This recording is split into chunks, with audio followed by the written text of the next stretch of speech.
Varahi silks వారి grand festive celebrations పొందండి 10,000 రూపాయలు ఆపై కొనుగోలుపై బంగారు నాణెం ఉచితంగా. అయితే చాలా మంది ఇందాక నేను అన్నట్టు సీరియల్స్ అంటేనే వాళ్ళ లైఫ్ అన్న వాళ్ళన్న చిన్న చూపు చూస్తుంటారు. అసలు ఒక సీరియల్లో వర్క్ చేసే మీలాంటి వాళ్ళకి లైఫ్ ఎలా ఉంటుంది మ్యామ్? వన్ డే ఒకసారి చెప్తారా?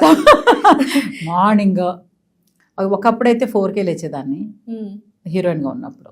ఎందుకంటే మార్నింగ్ ఎక్సర్సైజ్లు, బీచ్లో జాగింగ్లు, 5:36 వరకు వచ్చేసి పూజ చేసి డైలీ రెగ్యులర్గా పూజ చేస్తా ఫస్ట్. సో పూజ చేసి మళ్ళీ మేకప్ నాదే, హెయిర్ స్టైల్ ఫస్ట్ నుంచి నేనే మేకప్, హెయిర్ స్టైల్ అన్నీ నేనే చేసుకునేదాన్ని. అవి చేసుకుని 7:30కి వెళ్ళిపోతే జరుగుతూ ఉండేది. మళ్ళీ ఇంకో షూటింగ్కి వెళ్ళేవాళ్ళు, అక్కడి నుంచి ఈవినింగ్ అది అయిపోయేది. 2 o'clock వేరే షూటింగ్. సో ఇలా చేస్తూ ఉండేవాళ్ళు ఒక స్టేజ్ వరకు. ఇప్పుడు ఒక 5కి 5:30కి లేస్తా.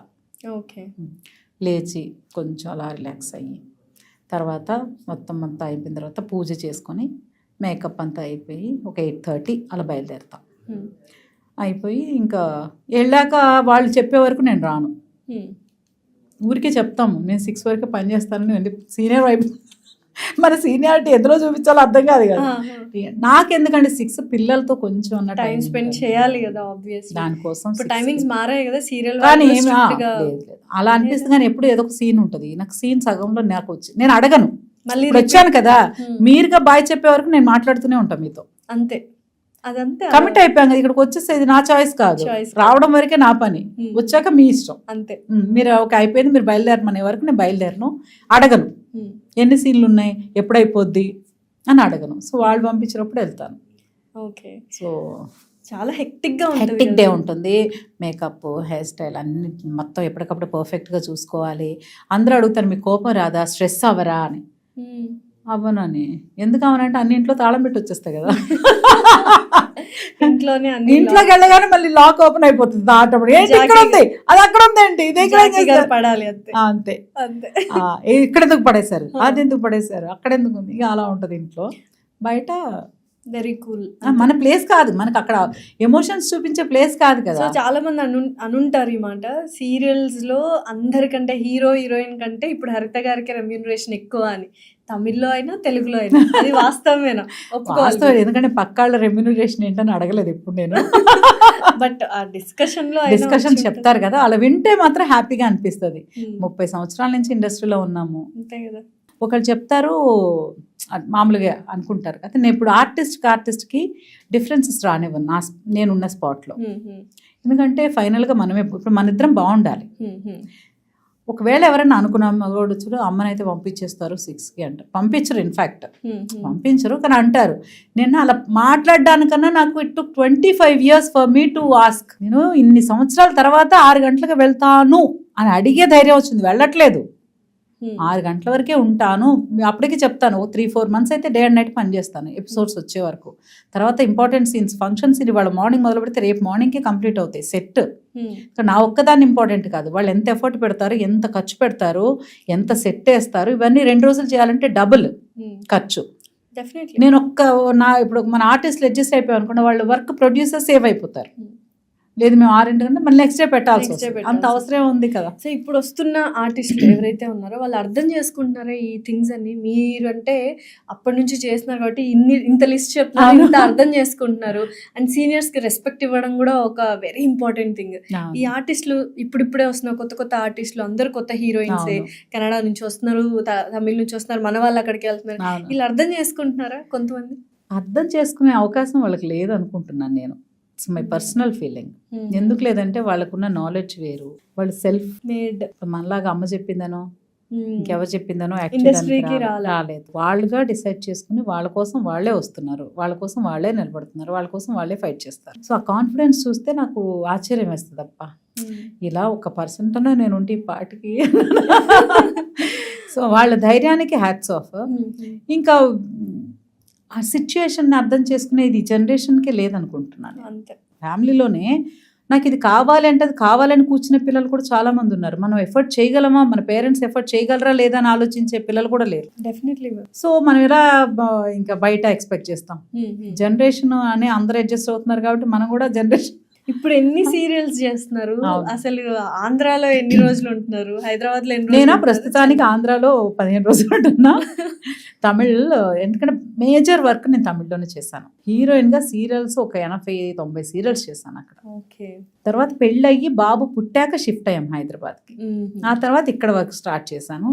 లక్కీగా కలవారి కోడళ్ళు అక్కడ అసలు నాకంటే ఒక సాటిస్ఫాక్షన్ బిఫోర్ అండ్ ఆఫ్టర్ అంతే. అప్పటి వరకు నాకు సాటిస్ఫాక్షన్ ఏం తెలియదు, హ్యాపీనెస్ ఏం తెలియదు. అయితే పని చేసాము, పేరు తెచ్చుకోవాలి, చెడ్డ పేరు తెచ్చుకోకూడదు, అంతే. అప్పుడు ఐ స్టార్టెడ్ ఎంజాయింగ్ ఆ వర్క్ ని.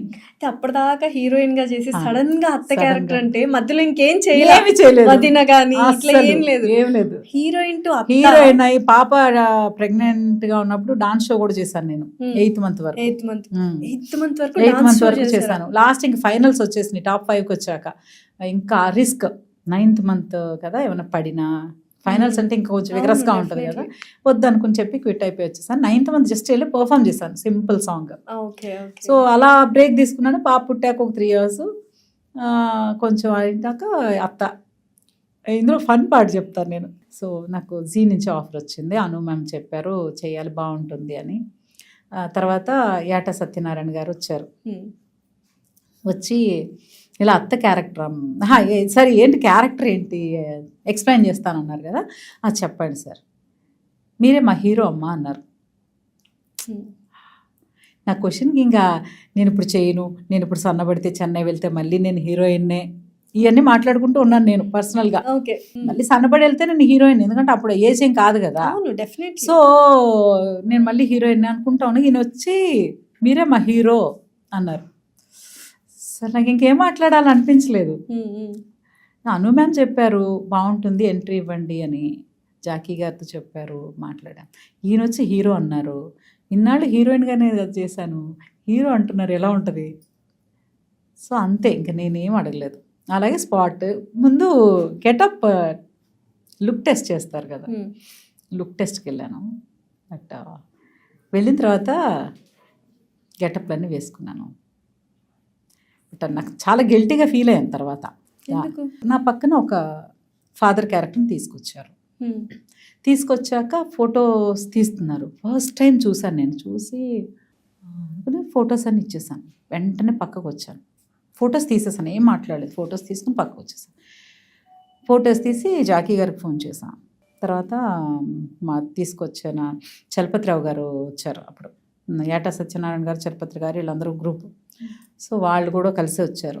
జాకీ గారికి ఫోన్ చేశా, మాము నేను అత్తగా చేస్తా కానీ అంకుల్ పక్కన చెయ్యను.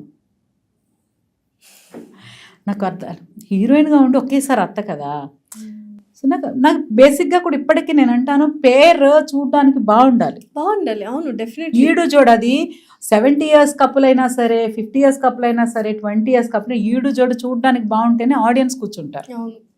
సో అది నాకు చాలా గట్టిగా ఒక ఇదనమాట. నేను ఆంటీగా చేస్తా అత్తనే, కానీ అంకుల్ కూడా అదే నా ఏజ్ గ్రూప్ లో నాకంటే కొంచెం 5 years, 10 years okay, but almost not the double కదా. సో ఫాదర్ అనగానే మనకి సినిమాలు ఏంటంటే ఫాదర్ క్యారెక్టర్ అని అలా. సో తర్వాత మళ్ళీ మధ్యాహ్నానికి ఇంకొకరిని తీసుకొచ్చి చేంజ్ చేశారు.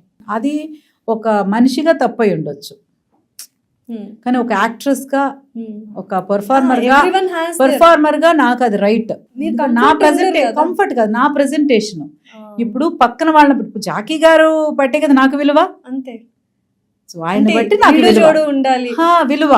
సో విలువ కనిపించాలంటే బాగుండాలి చూడడానికి. సో అలా స్టార్ట్ అయింది అనమాట. అదొక్కటే మాత్రం అదొకటే చూక్కుమన్నది. బట్ అది ఆయనకి తెలిసిందో తెలుసు, అంటే లుక్ టెస్ట్ లో సమ్ టైమ్స్ మారిపోతాయి. మనం ఒకటి చోట ఒకటి చేస్తాం, తర్వాత షూటింగ్ వచ్చేసరికి మనుషులు మారిపోతారు. కానీ నేను నా సైడ్ నుంచి నేను, అంటే వాళ్ళు కూడా డిసైడ్ చేసేవాళ్ళేమో చూడడానికి ఇద్దరు కరెక్ట్ గా లేరు కదా అని. బట్ నేను కొంచెం కంగారు పడ్డా కూడా, కంగారు పడకపోయి ఒకవేళ నచ్చి వాళ్ళు ఓకే చేసేస్తే అంతే. ఆబ్వియస్లీ మనం ఏం సెట్ బ్యాక్ అవ్వలేం కదా, కమిట్ అయ్యాక. చేశారు కాబట్టి నాది ఒక్కటే, హ్యాపీగా వర్క్ చేయాలి. స్పాట్కి వెళ్ళాక కంప్లైంట్స్, నచ్చులు, అదేంటి ఇది ఏముండదు.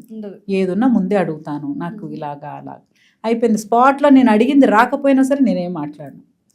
వాళ్ళ విఘ్నతకు వదిలేస్తాం కదా. అండ్ ఇప్పుడు చాలా మంది సీరియల్ ఆర్టిస్టులు సొంతంగా యూట్యూబ్ ఛానల్స్ అవును. పెట్టుకున్నారు, మీరు ఛానల్ పెట్టుకున్నారు. ఏంటి ఎలా రన్ అవుతుంది ఏంటి అంటే నేను మీకు యూట్యూబ్ time- ఛానల్ పెట్టడానికి మీకు టైం ఎక్కడ టైం ఉంటది ఎక్కడ ఉంది అనేది. అసలు? నాకు చిన్నప్పటి నుంచి చాలా కోరికలు ఉండేవి. ఉమ్, డాన్సులు చేసేయాలి, పాటలు పాడేయాలి. ఉమ్, ఎందుకంటే మేము చెన్నై వెళ్ళగానే మా ఇల్లు ఇక్కడ ఆపోజిట్లోనే Shivanjali temple of fine arts. Um, అంటే మా గేట్ నుంచి గుడుగుడు ఇట్లా ఇలా ఉంటాయి కదా స్లోప్, ఉమ్, ఇలా తిరిగి అలా ఎక్కితే అక్కడ డాన్స్ క్లాస్, మధ్యలో ఒక చిన్న రోడ్డు, ఉమ్, ఉమ్, 50 feet రోడ్. సో అటు వెళ్ళిపోయా. అలా నేర్చుకుని సంగీతం నేర్చుకున్నాను.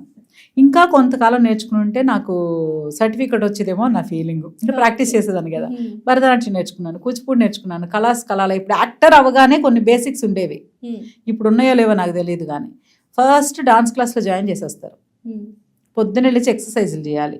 హైట్ తక్కువగా ఉంటే లాగి ఒక రాడ్ కడితే దాన్ని బట్టి అలాడాలి, ఉమ్. హైట్ పెరుగుతామేమోనని. ఆహా. సో ఇవన్నీ ఉంటాయి అన్నమాట. కొంచెం క్రీమ్లు ఈ పాల బిగలో రాయాలి. ఉమ్, ఇది యాక్టర్స్కి బేసిక్గా ఉండాల్సిన ఇదనమాట. ఉమ్, సో అన్నీ నేర్చుకున్నాను. తర్వాత సీరియల్స్కి ఎప్పుడైతే వచ్చానో మనకు టైం ఉండదు. Time. నాకు అది ఒక ఉండేదన్నమాట. నేను పాటలు పాడాలి, డాన్సులు చేయాలి, చేయాలి. లేకపోతే అది ఒకటి ఉండేది. నాకు ఎంటర్టైన్మెంట్ లేదు అనేది నాకు చాలా పెద్ద ఫీలింగ్.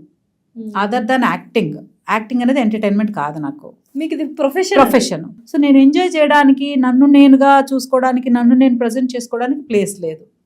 సో అలా అని ఆఫ్టర్ కోవిడ్ ఇంకా ఒకటే జిందగీ అనే స్లోగన్ బాగా వినిపించింది కదా, వన్ లైఫ్, అంతే. కోవిడ్ తర్వాత అంతే. వన్ లైఫ్ అని. ఇంకా అప్పుడు ఒకసారి యూట్యూబ్ స్టార్ట్ చేస్తే నాకు నచ్చిన విషయాలు ఉమ్. అలా చేసుకోవచ్చు కదా అని. నిజంగానే యూట్యూబ్ లో చాలా రెవెన్యూ వస్తుంది, ఎస్పెషల్లీ సీరియల్ ఆర్టిస్టులకి. ఎందుకంటే అన్ని వ్లాగ్స్ చేస్తున్నారు. మేము ఒక చిన్న విషయం అడుగుతాను మ్యామ్, ఇందులో అందరు అడగమన్నారు అది కాబట్టి. ప్లీజ్. ఈ వీళ్ళు ఎందుకు ఆర్టిస్టులు, ఈ సీరియల్లో ఉన్న ఆర్టిస్టులు అందరూ ఫ్రిడ్జ్ టూర్లు, కిచెన్ టూర్ వరకు ఓకే, ఫ్రిడ్జ్ టూర్లు, అవును. బ్యాంగిల్స్ టూర్, నేను కూడా చేశాను.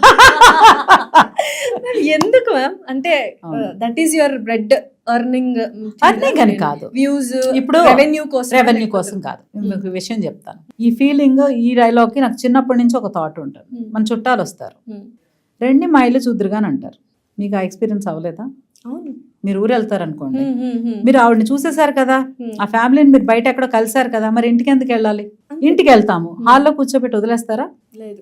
బెడ్రూమ్ వరకు తీసుకెళ్తారు. బాత్రూమ్ కూడా మేము ఇది పెట్టించుకున్నాను కూడా చూపిస్తారు. Obviously. ఇది మనకి బేసిక్ గా ఉన్న తత్వం. అది మన ఇంటికి వస్తే ముందు ఇల్లు చూపిస్తాం, ఎక్కడికి వెళ్ళినా రండి మా ఇల్లు చూద్దరుగాని అంటారు. సో ఇది కామన్ థింగ్. కానీ యూట్యూబ్ వచ్చేసరికి ఏమైందంటే ఇది ఎందుకు చూపిస్తున్నారా అని అంటారు. ఇప్పుడు ఎవరింటికి వెళ్ళినా చూపిస్తారు. మా చుట్టాలతో నేను దీనికి అగైనెస్ట్ యాక్చువల్లీ. మా చుట్టాలు వచ్చి అమ్మ అందరూ ఇక్కడే ఉంటాం కదా, శాంతి మీ ఇంటికి పిలవ్వా అంటారు నన్ను.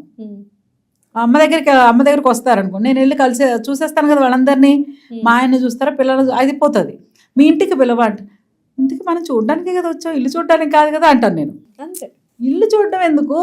నన్ను మీరు చూసారు, మిమ్మల్ని నేను చూసాను. ఒకవేళ లంచ్కి పిలిచి నా చేతితో వంట చేసి పెట్టాలంటే నాకు తీరుకుంటే చేస్తా. బట్ షూటింగ్స్లో మనకు అంత ఉండదు. సో ఇల్లు చూపించడం అనేది మన కల్చర్లో ఉంది, కల్చర్లోనే ఉంది. కాబట్టి యూట్యూబ్ వచ్చాక కానీ ఎక్కడ అంటే ఎక్కువ ప్రతి ఒక్కటి మాకు చూపిస్తున్నారు, కానీ నేర్చుకునేది చాలా ఉంటది కదా. అవును. ఇప్పుడు కొత్తిమీర ఎలా దాయాలని చాలా మందికి తెలియదు. ఫ్రిడ్జ్ టూర్ అయితే తెలుసు. ఫ్రిడ్జ్ టూర్లో తెలిస్తే కింద ఒక టిష్యూ పేపర్ వేస్తాం, దానిపైన ఇంకోటి పెడతాం, దానికి లాక్ చేస్తాము. ఎందుకంటే ఆ మాయిశ్చర్ పోకుండా, అది సేవ్ అవుతూ పాడవకుండా ఒక వారం అన్నా ఉంటుంది అనేది ఫ్రిడ్జ్. అలాంటి టూర్లు చూస్తేనే అర్థం అవుతుంది. అందరికి అన్నీ తెలియవు కదా. సో అది లేదు. ఇప్పుడు నాకుందనుకోండి, అబ్బా మనం కూడా ఇలా సర్దుకుంటే ఎంత బాగుంటది అని అనిపించిన నిమిషంలో సర్దేస్తాను నేను. డెఫినెట్లీ చూసిన కూడా అలానే ఉన్నాయి. నాకు ఇప్పుడు కొత్త యాంగిల్ నేర్పించారు మీరు. నేను అనుకునేది నార్మల్ గా ఒక వర్గం వాళ్ళు ఉంటారు కదా. అదే చెప్పాను కదా, ఇప్పుడు అవసరమా? ఇప్పుడు మనం వరలక్ష్మి పూజ చేసినా కూడా ఆ మేకప్ అవసరమా అంటున్నారు. అంత చీర కట్టుకోవాలా అని నాకు